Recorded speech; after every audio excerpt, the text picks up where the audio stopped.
is, number one, yung binibigay ng company, tinatawag natin na short-term care, which is very good. Pero ang problema naman ng short-term care, alamin natin na binabayaran lang ng company yan habang nagtatrabaho ka. So pag wala ka ng trabaho, wala ka na ring healthcare. Meron ring isang healthcare na tinatawag na, of course, napaka-importante pag tumanda na tayo, which is tinatawag na senior care.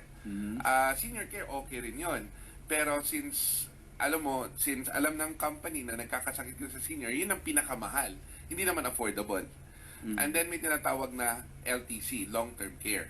You know, ang long-term care is something na binibili mo habang bata ka pa, pero kinakover ka hanggang tumanda ka. So, tinuturo namin na short-term care is good, pero usually doon ka nagkakasakit pag tumanda ka. So, you buy the healthcare na mura habang bata ka pa, pero dapat meron yan habang tumatanda ka. Ang good example nito is, kanina na pag-usapan namin was, you know, parang may car insurance ka eh. Yun yung short-term care.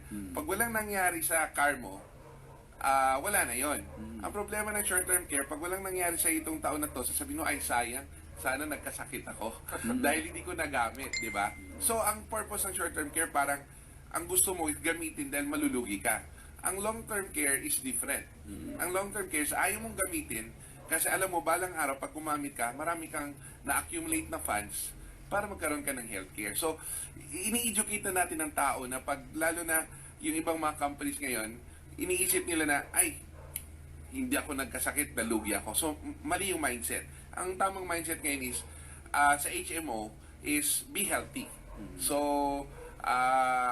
gawin mo tama sarili mo dahil sa kaduluduluhan, pag hindi ka nagkasakit, mas marami kang pera. Mas maraming masisave. Ang lumalabas niyan, ipon. Ipon ang nangyayari. Nako-convert Oo, ng nako-convert yung healthcare mo siya. nagiging ipon. So may incentive kang maging healthy dahil That's right. may ipon ka, walang natatapon. Oo, hindi siya tapon. At may impression ng mga tao na mahal ang long term, mas mura ang short term. Actually, mas mapamahal ka sa short term kasi walang accumulation and magbabayad ka for the rest of your life. So, 30 For the rest of years, your 40 career. years, 40 Oo, years your of your career. life. Ang short-term care naman, bayad ka lang ng mga 7 years, 5 years, but pwede, pag medyo may accumulation na, so pwedeng covered ka ng healthcare for the rest of your life. So actually, mas mapapmura ka kung bibili ka ng long-term compared bibili ka ng short-term. Noel, hypothetical, hindi ka nagkasakit, biglang isang araw namatay ka na lang in your old age. So, magiging insurance, magiging life insurance. Magiging insurance yun, plus yung lahat ng cash na na-accumulate, mapupunta sa beneficiary mo pa rin. Hindi pa rin nawawala. So, Walang tapon parang talaga. tinuturuan ka. Tinuturuan kang mag-save para sa healthcare mo. Kasi alam natin mahal ang healthcare. Pero pag hindi ka nagkasakit, may reward ka. Akalain mo kung gawin yan sa car insurance. Kapag hindi ka mabangga, at the end of pwede mong in-cash, may pambili ka pa ng bagong kotse. Ayun, mas maganda Parang yun. gano'n, ano? Ga- Diba? Tama yun. That's exactly how it works. Siguro, pag nangyari yun, mas maingat na ang tao magmamaneho. Dahil ayaw nila mabungga, dahil may mababalik sa kanya. Isa ngayon, wala pang ganun. Pero sa healthcare, meron na. Hindi panukala sa batas yan. No? So, oo.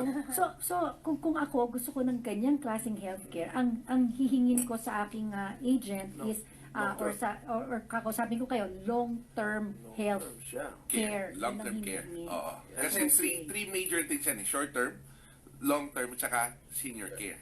Pag nakalimutan mo mag-save habang bata ka pa at gusto mo ng healthcare sa tatanda ka na, senior care na yon. Pero walang ipon na yon. Walang ipon na yun. Oo. Pero mahal na mahal. Mahal yun kasi. talaga. Dahil nagsisimula ka na sa 60 eh. Oo. Kung nagsisimula ka sa maaga at naipon yun, May, pag nagkasakit ka sa long-term care, may coverage ka. Pag hindi ka nagkasakit, may reward ka. yun eh.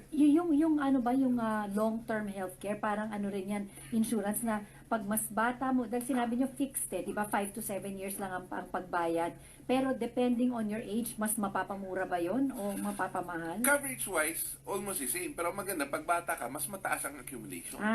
So, correct. mas malaki ang masisave mo. Nagko-compound more. Paano ba malalaman yung mga LTC na yan, mga care na yan? Kunyari, nakikinig ako, ordinary yung tao. Paano ko Tama yung More brother. information. So, isa lang sagot niyan, IMG. Ayun, Ayan.